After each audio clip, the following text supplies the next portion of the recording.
कि आए दिन देखने में आ रहा है कि कभी कभी किसी मस्जिद पे मंदिर का क्लेम किया जा रहा है, कभी किसी दरगाह पे मंदिर का क्लेम किया जा रहा है।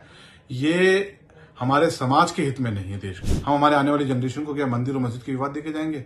ये जो चीप पब्लिसिटी पाने के चक्कर में, जो जल्दबाजी में गैर जिम्मेदाराना कदम उठाए थे लोग बाग। ज्यादा अजमेर दरगाह का सवाल है। अजमेर दरगाह से हिंदुस्तान ही नहीं, पूरी दुनिया का मुसलमान, हिंदू, सिख, ईसाई सब जुड़े हुए हैं। सबकी आस्था इस दरगाह से जुड़ी हुई है। अजमेर का इतिहास 850 साल का इतिहास है। ये समाज को बांटने का काम किया गया है।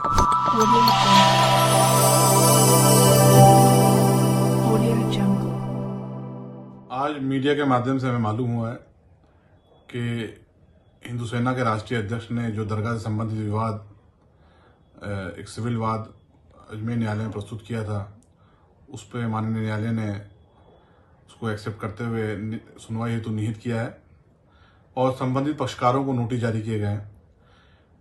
इसमें यह भी मालूम हुआ कि संबंधित पक्षकार जो बनाया है, उन्होंने एक दरगाह कमेटी को बनाया है जो यहाँ की स्टैच्यूटरी बॉडी, मैनेजमेंट बॉडी दरगाह की। आर्कियोलॉजिकल सर्वे ऑफ इंडिया को बनाया गया है और मिनिस्ट्री ऑफ माइनॉरिटी अफेयर्स को बनाया गया है।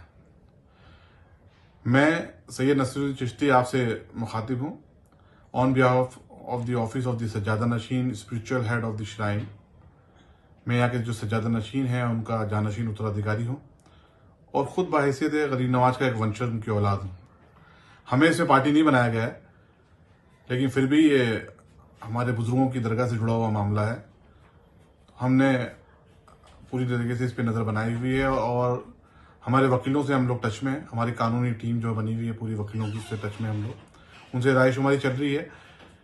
जो भी उनकी एडवाइस होगी उसके तहत ही हम कानूनी प्रक्रिया का उपयोग करेंगे और कानूनी कदम जो आगे हमें उठाना होगा उठाएंगे और पूरी मजबूती के साथ अगर हमें अपनी जरूरत पड़ी इसमें पक्ष रखने की तो हमारा पक्ष रखेंगे। देखिए, सीपीसी का प्रावधान है, न्यायालय में वाद प्रस्तुत किए जाते हैं और न्यायालय उचित समझता है तो उसको सुनवाई हेतु निहित भी करता है और पक्षकारों को नोटिस भी जारी होते हैं। न्यायालय में वाद प्रस्तुत भी होते हैं, न्यायालय में वाद खारिज भी होते हैं। एक ये न्यायिक प्रक्रिया है, लोग बाग किसी को भी न्यायालय में जाने का अधिकार है। एक ये बात डिफरेंट है, इस पर ज्यादा बोलना मेरा उचित नहीं है, लेकिन इससे हटके मैं अपनी बात रखना चाहूंगा कि जो एक नई परिपाटी देश में पैदा कर दी गई है, बनाई जा रही है, कि आए दिन देखने में आ रहा है कि कभी किसी मस्जिद पे मंदिर का क्लेम किया जा रहा है, कभी किसी दरगाह पे मंदिर का क्लेम किया जा रहा है। ये हमारे समाज के हित में नहीं है देश के, ये हमारे देश के हित में नहीं है।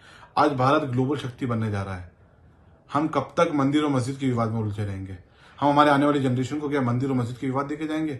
ये जो चीप पब्लिसिटी पाने के चक्कर में, जो जल्दबाजी में गैर जिम्मेदाराना कदम उठाए थे लोग बाग और ऐसी हरकतें करते हैं जिससे लाखों करोड़ों लोगों की आस्था को ठेस पहुंचती है। ज्यादा अजमेर दरगाह का सवाल है। अजमेर दरगाह से हिंदुस्तान ही नहीं, पूरी दुनिया का मुसलमान, हिंदू, सिख, ईसाई सब जुड़े हुए हैं। सबकी आस्था इस दरगाह से जुड़ी हुई है। अजमेर का इतिहास 850 साल का इतिहास है। ख्वाजा साहब, ख्वाजा मोइनुद्दीन चिश्ती रहमतुल्लाह अलैह, जो आले नबी औलाद अली हैं, वो 1135 में 1195 में हिंदुस्तान में तशरीफ लाए और 1236 में आपका विसाल हुआ। उसके बाद से ही दरगाह आज तक यहाँ कायम है। इन 850 सालों के अंदर तमाम मजहब के राजा रजवाड़े, मुगल, ब्रिटिश शासक यहाँ आके गुजरे। यहाँ पर आप देखेंगे क्वीन विक्टोरिया का भी हौज है। तो सबकी आस्था इस दरगाह से जुड़ी रही और सबने अपने अपने दौर में अपने अपने तरीके से अकीदत का नजराना इस बारगाह पे पेश किया है। सबकी अकीदत इस बारगाह से जुड़ी हुई थी। आज गुम्बद मुबारक के अंदर जो चांदी का कटहरा आप देखेंगे, जो जयपुर महाराज का चढ़ाया हुआ है, ऐसे ही हर राजा रजवाड़े ने, हर बादशाहों ने अपने दौर में यहाँ पर इनामात पेश किए हैं, अपने अपने अकीदत का नजराना पेश किया है। ये बारगाह हमेशा मोहब्बत, अमन का पैगाम देती है। गंगा जमनी तहजीब का गहवारा है। यहाँ पर ऐसा नापाक सोच रखना और इसके बारे में ऐसी बात करना, ये उन तमाम दुनिया के लाखों करोड़ लोग जो आस्था जुड़ी हुई है उनकी आस्था को ठेस है। ये समाज को बांटने का काम किया गया है, ये देश को तोड़ने का काम किया जा रहा है। मैं हाल ही में जो घटना हुई है अभी रिसेंटली, आप देखें संभल के अंदर, मैं उसकी भी सख्त अल्फाज में मजम्मत करता हूँ। 4-5 बच्चे वहां शहीद हुए। आखिर कब तक ऐसे नींद में सूट के लोग आ जाते हैं और आए दिन नए नए क्लेम करते हैं?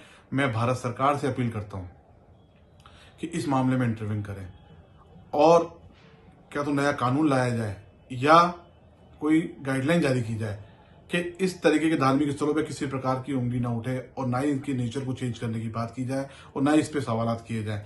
देखिए, जो 100-150 साल पहले मुकदमे जो थे चल रहे हैं धार्मिक स्थलों को लेकर के, 47 से पहले के जो मुकदमे चल रहे हैं, उनमें जो न्यायालय का निर्णय आता है उसका सबको सम्मान करना चाहिए और सबने करा भी है। उन विवादों को छोड़ें, लेकिन नए विवाद तो उत्पन्न ना करें। आज देश तरक्की के रास्ते पे गामदन है। आज हिंदुस्तान ग्लोबल शक्ति बन रहा है और हम मंदिर मस्जिद के विवाद में लड़े हुए हैं। देखिए, जहां तक मैं इस मौके पे मोहन भागवत जी के बयान को कोट करूंगा।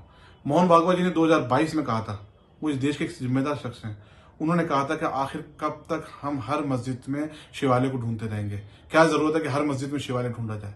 मैं उनकी बात से बिल्कुल सहमत हूँ। ये जो लोग ऐसी हरकतें कर रहे हैं चीप पब्लिसिटी के लिए, इससे हम तमाम देशवासियों को मजहब से ऊपर उठ करके ऐसे लोगों से सामना करने की जरूरत है, ऐसे लोगों का बाइकआउट करने की जरूरत है। जहां तक अजमेर दरगाह का सवाल है, अजमेर दरगाह के बाबत जब दरगाह ख्वाजा साहब एक्ट बनाया जा रहा था 1955, उससे पहले एक इंक्वायरी कमेटी बिठाई गई थी। जस्टिस गुलाम हसन जो इलाहाबाद हाई कोर्ट के जज, सिटिंग जज थे, उन्होंने बाकायदा इंक्वायरी करी।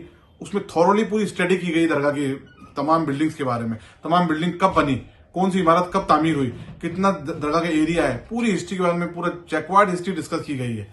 और कहीं से भी किसी भी धार्मिक इस दरगाह के अंदर मंदिर का या उसके अवशेष होने का जिक्र नहीं है। इन 850 सालों के अंदर कई राइटर्स, मुस्लिम्स, नॉन मुस्लिम भी गुजरे, उनकी कई किताबें हैं खड़ी नवाज के ऊपर, लेकिन किसी किताब में, किसी बुक में कहीं जिक्र नहीं है कि यहाँ पर मंदिर हो या उसके अवशेष हो। ये जो वादी हैं, इन्होंने जो दावा पेश किया है, ये सिर्फ 1910 में जो हरविलास शारदा जी की किताब है अजमेर हिस्टोरिकल एंड डिस्क्रिप्टिव, उसकी बुनियाद बना करके। हरविलास शारदा जी एक सम्मानित व्यक्ति थे इस शहर के, लेकिन वो हिस्टोरियन नहीं थे। उनकी जो किताब में उन्होंने बात लिखी, उसकी कहीं ऑथेंटिसिटी नहीं है, कहीं से साबित नहीं होता है। इस 100 साल पुरानी किताब से 850 साल की हिस्ट्री को नहीं मिटाया जा सकता।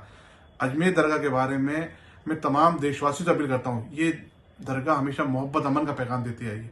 गंगा जमनी तहजीब का गहवार है। हम सबको मिलकर के ऐसे समाज कंटकों से लड़ने की जरूरत है। और मैं भारत सरकार से अपील करता हूँ, जो place of worship preservation act 1991 का, उसमें अमेंडमेंट किया जाए और उसको और मजबूत किया जाए कि 47 के बाद में जितने धार्मिक स्थल हैं वो उसी स्थिति में रहें, उनके नेचर पे किसी तरह से सवाल ना किया जाए और ना ही आए दिन कोर्टों में एप्लीकेशन पेश की जाए। वो मेंटेनेबल ही नहीं होना, जैसा कानून आना चाहिए कि इस तरीके के धार्मिक स्थलों को कब तक क्वेश्चनाइज किया जाएगा। कभी किसी मस्जिद के बारे में बात करी जा रही है, कभी किसी दरगाह के बारे में। इसको रोकने की जरूरत है। The place of worship preservation act को और मजबूत किया जाए, उसमें अमेंडमेंट किया जाए ताकि इस तरीके के विवाद ना उत्पन्न हो और देश हमारा तरक्की के रास्ते पे गामदन हो, देश में किसी प्रकार से भी धार्मिक उन्माद ना पैदा हो।